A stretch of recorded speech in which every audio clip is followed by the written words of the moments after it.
नमस्कार। उत्तर प्रदेश का एक जिला है सोनभद्र। सोनभद्र कोर्ट के बाहर कोर्ट परिसर में भीड़ कुछ ज्यादा है। एक हलचल है। बात 15 दिसंबर 2023 की है।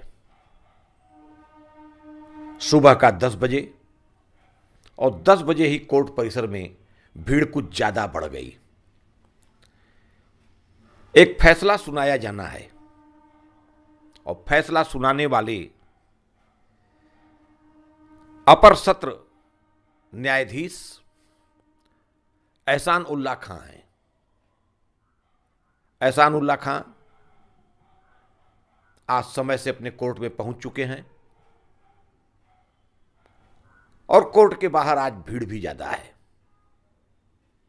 फैसला एक ऐसे व्यक्ति के बारे में सुनाया जाना है जो सोनभद्र जिले के दुद्धी विधानसभा का विधायक है और भारतीय जनता पार्टी का विधायक है। कोर्ट खचाखच भरी हुई है और जज महोदय अपने नियत समय पर कोर्ट पहुंच जाते हैं। अब लोगों को उस फैसले का इंतजार है जिस फैसले का लोगों ने बेसब्री से इंतजार किया था। अपर सत्र न्यायाधीश अमानुल्लाह खां अपनी कुर्सी पर विराजमान हैं और थोड़ी ही देर में उन्होंने एक फैसला सुनाया।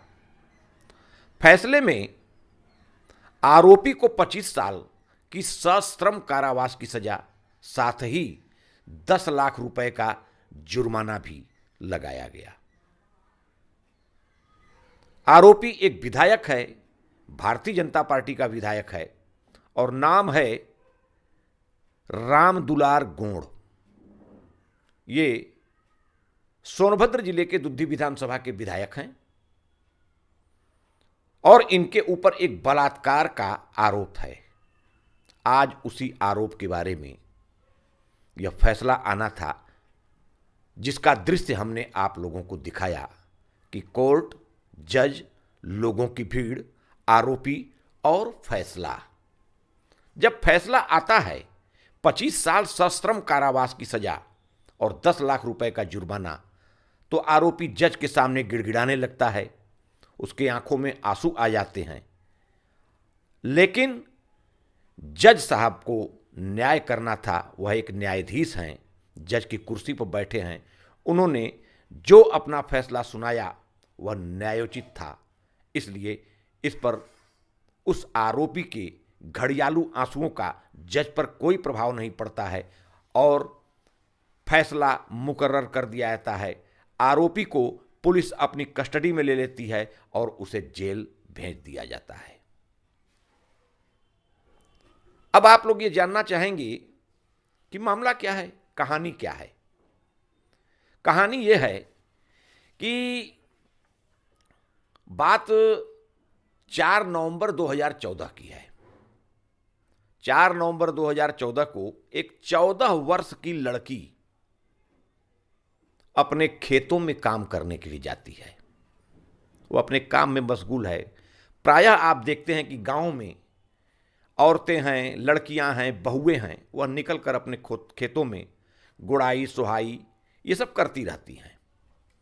यह उनकी दिनचर्या में शामिल है। इसी तरह वह 14 साल की लड़की भी अपने खेत में काम करने में मशगूल है कि पीछे से दबे पांव एक अधेड़ उम्र का व्यक्ति उसी खेत में पहुंचता है जहां वो 14 साल की लड़की काम कर रही है और उसे वो अपनी आगोश में भर लेता है, पकड़ लेता है। लड़की छटपटाती है, कसमसाती है और उसके आगोश से कसमसाते हुए छूटने का प्रयास करती है और घबराहट में वह लड़की जो है उससे छीना झपटी जैसा एक आचरण, अपना स्वभाव करने लगती है और किसी प्रकार से वह इसी प्रकार अपने को जबरदस्ती उसके बाहों से छुड़ा करके वह उसके चंगुल से निकल जाती है और निकल करके पगडंडियों के सहारे वो भागते हुए अपने घर की तरफ बढ़ती है। घर पहुंचती है, घर के एक कोने में जाकर वो दुबकी हुई सिमट जाती है। सिसकते हुए सहमी हुई वह लड़की अपने घर के कोने में बैठी हुई है कि अचानक उसका भाई कुछ देर बाद घर में आता है, देखता है कि उसकी बहन एक कोने में बैठी हुई है, बदहवास है, उसके चेहरे पर हवाइयाँ उड़ रही हैं और वह लड़की सहमी हुई, डरी हुई सी थी। और उसका यह दृश्य देख करके उसके भाई ने अपनी बहन से पूछा कि क्या बात है, तुम्हारे साथ ऐसा क्या हुआ जिसके कारण तुम्हारी हालत ऐसी है। लड़की कुछ नहीं बोलती है, खामोश रहती है। कई बार भाई पूछता है लेकिन वो इसका जवाब नहीं देती है। भाई निकल करके अपनी माँ के पास जाता है और पूरी कहानी उसे बताता है। उसकी माँ लड़की के पास जाती है, दुलारती है, पुचकारती है और उससे पूछती है, लेकिन लड़की कुछ भी नहीं बताती है। अंततः भाई भी आता है और लड़की से पूछताछ करने लगता है, लेकिन लड़की कुछ भी बताने से इनकार करती है क्योंकि वह सहमी हुई है, भयभीत है। अचानक उसके पेट में दर्द होने लगता है। पेट में जब दर्द होने लगता है तो माँ और भाई उसे लेकर के स्थानीय डॉक्टर के पास जाते हैं। डॉक्टर उस लड़की का पूरा चेकअप करता है। चेकअप करने के बाद वह बताता है कि लड़की गर्भवती है। यह सुन करके एक ऐसा वज्रपात होता है जिससे पूरा परिवार सदमे में आ जाता है।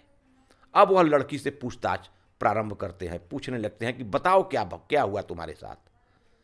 लड़की अंत में टूट जाती है। वह बताती है कि मैं इसलिए नहीं बता रही हूँ कि वह बहसी जिसने मेरे साथ रेप किया और लगातार उसने कई बार मेरे साथ रेप किया और यह उसी का बच्चा मेरे गर्भ में पल रहा है, और मैं इसलिए नहीं बता रही हूँ क्योंकि वह मेरे परिवार को जान से मारने की धमकी भी देता है। इतना सुनते ही परिवार के लोग गुस्से में आ गए और वह लोग उस लड़की को लेकर फिर से डॉक्टर के पास जाते हैं।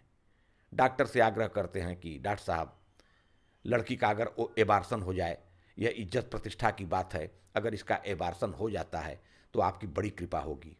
डॉक्टर कहता है कि चूंकि लंबा समय व्यतीत हो चुका है और ऐसे में एबार्सन उचित नहीं है, एबार्सन से इसके लड़की के ऊपर, लड़की के जान पर खतरा है, इसलिए मैं एबार्सन नहीं कर सकता। लड़की के परिवार वाले अंत में ये फैसला करते हैं कि लड़की को लेकर के अपने स्थानीय थाने चले जाते हैं। उनका स्थानीय थाना होता है मेयरपुर। मेयरपुर थाने में जाते हैं।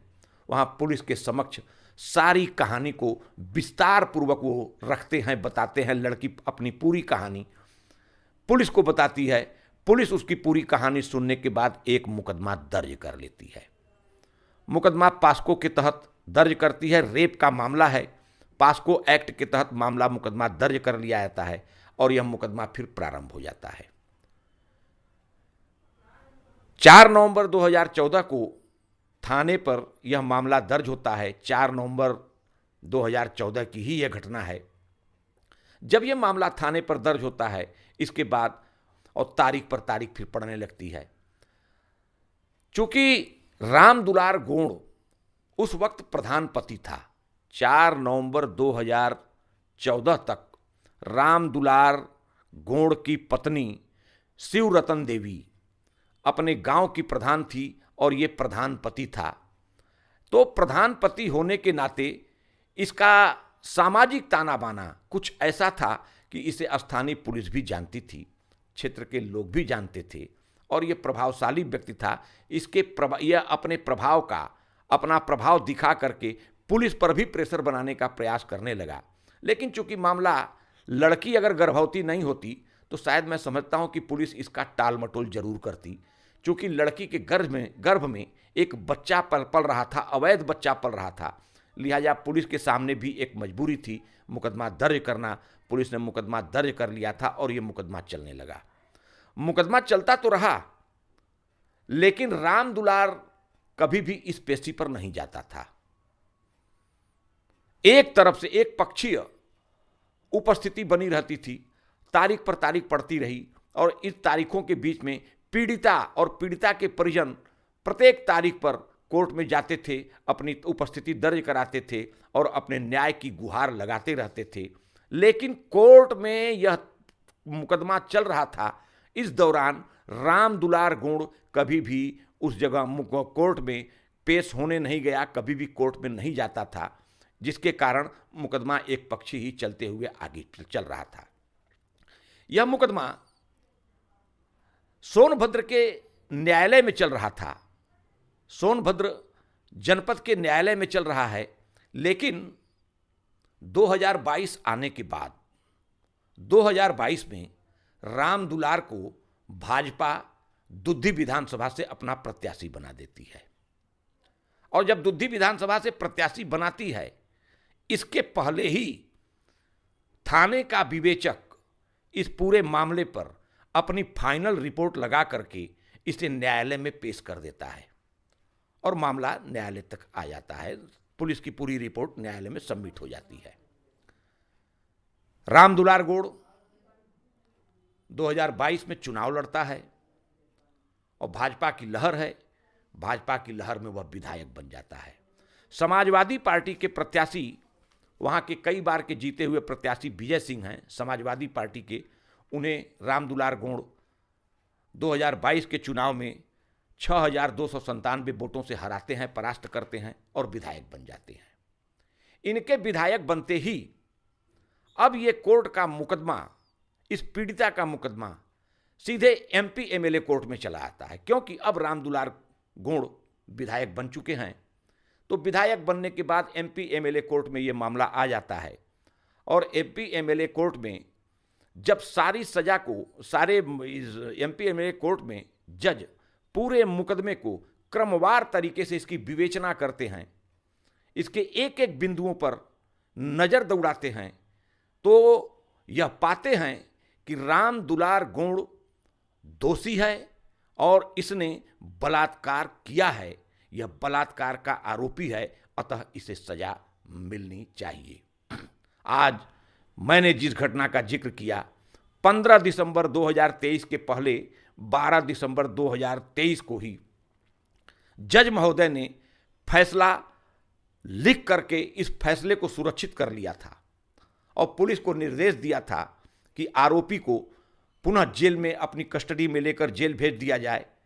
और इस फैसले पर, इस फैसले के कुछ बिंदु ऐसे हैं जिसे अभी तय किया जाना है, लिहाजा अभी इस फैसले की घोषणा नहीं की जा सकती और इस फैसले को 2 दिन रोक करके 15 दिसंबर 2023 को उसी कोर्ट में जज महोदय फिर बैठते हैं और फिर से अपनी सज़ा का ऐलान करते हैं और आरोपी भी वहीं सामने खड़ा है और बेसब्री से आरोपी को इंतजार है, उसके समर्थकों को इंतजार है। कोर्ट में चूंकि एक विधायक का मामला है, भाजपा विधायक का मामला है, उत्तर प्रदेश की सत्तारूढ़ सत्ताधारी दल का मामला है, लिहाजा आज कोर्ट, उस दिन कोर्ट में कुछ ज़्यादा हलचल थी और इसी हलचल के बीच जज महोदय अपना फैसला सुनाते हैं।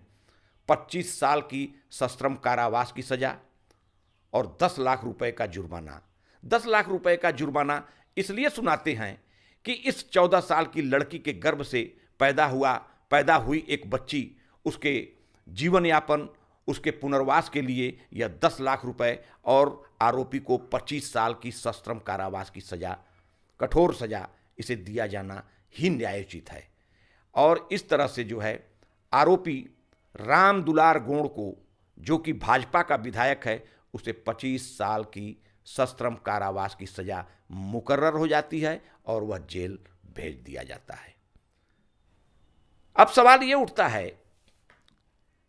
कि इस पूरे घटनाक्रम को जब मैंने देखा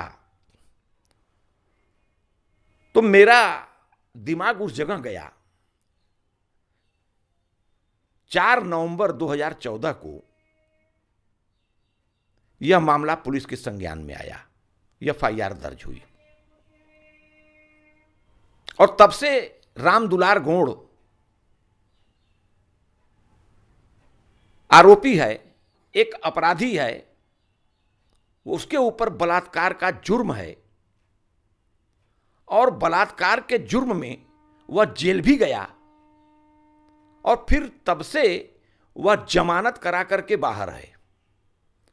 जमानत करा करके कोई एक व्यक्ति बाहर है जिसके ऊपर बलात्कार, रेप का मामला है, पास्को एक्ट के तहत उसके ऊपर मामला दर्ज है। ये बड़े बड़े राजनीतिक दल जो अपने जीत की चुनावी महत्वाकांक्षा में कुछ इस तरह अंधे हो जाते हैं कि क्या उन्हें यह दिखाई नहीं दिया कि एक ऐसे व्यक्ति को हम टिकट दे रहे हैं जिसके ऊपर बलात्कार का केस है, बलात्कार का मामला है, बलात्कार का मुकदमा है, और ऐसे व्यक्ति को हम भारतीय जनता पार्टी का टिकट दे करके दुद्धी क्षेत्र से उम्मीदवार बना रहे हैं। जनता वोट भी दे रही है। जनता भी इस तरह की है कि जनता भी बलात्कार के जिसके ऊपर आरोप हैं उसे वोट दे देती है, उसे चुनाव जिताती है और वह चुनाव जीत करके एक विधायक बन जाता है। राजनीतिक दलों को जीत की भूख, राजनीतिक दलों में इस प्रकार की जो भूख है, क्या राजनीतिक दल इसमें दोषी नहीं है कि एक जमानत पर छूटा हुआ व्यक्ति जिसे हम अपनी पार्टी का टिकट दे करके उसे प्रत्याशी बना रहे हैं और उसके ऊपर बलात्कार और पास्को एक्ट के तहत बलात्कार का आरोप है, ऐसे व्यक्ति को क्या मुझे टिकट देना चाहिए? यह सवाल जरूर कहीं न कहीं जनता के मन में, आम लोगों के मन में कौंधता होगा। खैर, लिहाजा सियासत को लहू पीने की लत है, वरना मुल्क में सब खैरियत है। राजनीति में शुचिता का कोई स्थान नहीं है। आज की राजनीति में आप शुचिता की उम्मीद करते हैं, ये सिर्फ एक शब्द है शुचिता। सुंदर बातें, अच्छी बातें बोली जा सकती हैं कैमरे के सामने, लेकिन अंतर्मन में और मस्तिष्क के अंदर योजनाएं बन रही हैं, योजनाएं तैयार हो रही हैं, मुख पर कुछ और है, मन में कुछ और है। इस प्रकार के कथनी और करनी में एक बड़ा अंतर जब राजनीतिक दलों के इस चरित्र में झलकने लगता है तो स्वाभाविक है कि जनतंत्र का कहीं न कहीं कोई विश्वास टूटता है।